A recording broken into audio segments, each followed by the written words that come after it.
حسين فهمي يفجر مفاجأة صادمة. السلام عليكم ورحمة الله وبركاته. أهلا وسهلا بحضراتكم. أطلق على حسين فهمي العديد من الألقاب، ما بينها آخر بشوات السينما، واشتهر حسين فهمي بعلاقاته المتعددة لوسامته الشديدة، وهو من مواليد 1940، وبدأ حياته الفنية في بداية منتصف الستينيات من القرن الماضي.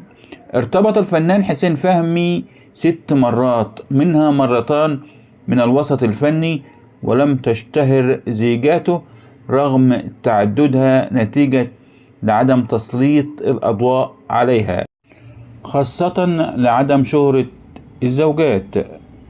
وتحدث الفنان حسين فهمي خلال لقاء سابق مع أبلة فاهيتا على مشواره الفني وعلاقاته، كما روى بعض المواقف الطريفة التي مر بها على مدار حياته، كما كشف عن اسمه الحقيقي وهو محمد حسين، رافضا الكشف عن عمره الحقيقي، وأوضح أنه التحق بكلية الحقوق في بداية حياته تنفيذا لرغبة أسرته حتى يصبح قاضيا على غرار باقي العائلة، واستمر بها لمدة 2 عام، لكن لم يستطيع أن يحبها، لذلك تركها والتحق بمعهد السينما ليبدأ حياته الفنية.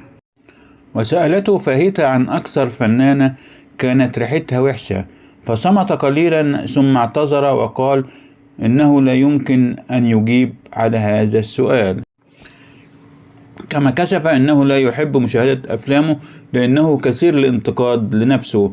وعن علاقته بأحفاده أوضح أنه لا يعترف بفكرة أولاده والأحفاد، وأنه يفضل أن يخاطب أحفاده وأبنائه باسم مباشر.